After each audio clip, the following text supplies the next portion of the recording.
Lorry থেকে চাঁদা আদায় করত। এইটা শেখ হাসিনার সরকার অবগত আছে। নারায়ণগঞ্জের মাফিয়া চক্রের প্রধান ছিল নারায়ণগঞ্জের 4 আসনের এমপি শামীম ওসমান। মালিকরা প্রতি মাসেই রাইফেল ক্লাবে তাকে একটি চাঁদার পরিমাণ পৌঁছে দিতে হতো। আজকে আমাদের যে বিষয়, এই বিষয়ে আন্দোলন করানোর আমি মনে করি প্রয়োজন নাই। আপনি বিআরটিসি বাস, নন এসি বাস 45 টাকা ভাড়া, এসি বাস 65 টাকা ভাড়া।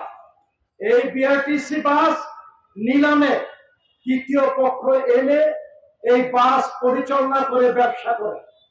যদি ব্যবসা করতে পারে তাইলে বেসরকারি মালিকরা ওয়ান স্টপ সার্ভিসে তো তার লাভ বেশি হবে। বিআরটিসি থেকে তার ভাড়া আরো কমানো দরকার। এবং বেসরকারি অন্য যে বাসগুলি আছে, বিআরটিসির এসি বাসের ভাড়া হচ্ছে 65 টাকা, বেসরকারি বাসের জিজ্ঞেস করলাম বলল 75 টাকা। কেন?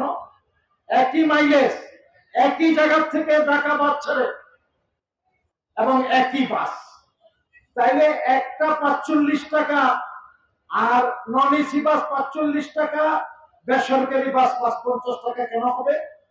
বিআরটিসি এসি বাস 65 টাকা, বেসরকারি বাসগুলি কেন 75 টাকা হবে?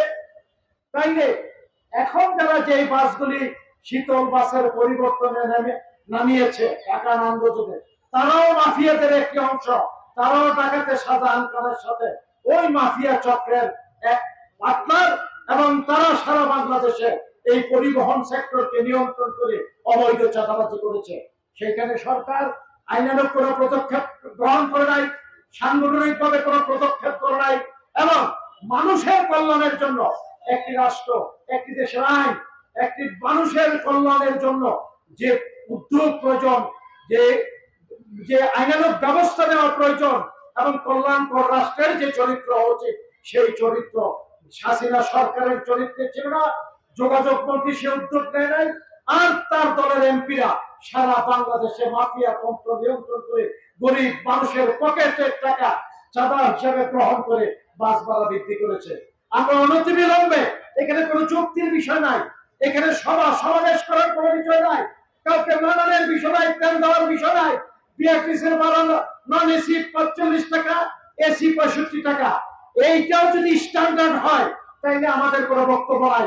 এর চেয়েও বাড়া আরো কমবে যদি আপনারা জনগণের জন্য, আপনারা যদি কোনো এখানে প্রশাসন হয়ে থাকেন, জনগণের কল্যাণের জন্য যদি হয়ে থাকেন, তাইলে আমরা অবিলম্বে ভাড়া কমান, অতিরিক্ত ভাড়া যে বাসগুলি গ্রহণ করে সেগুলি বন্ধ করেন, না করলে তাদের বিরুদ্ধে আইনের ব্যবস্থা গ্রহণ করেন। সবাইকে ধন্যবাদ। ধন্যবাদ। আমরা নারায়ণগঞ্জের বাস ভাড়া কমবে এটা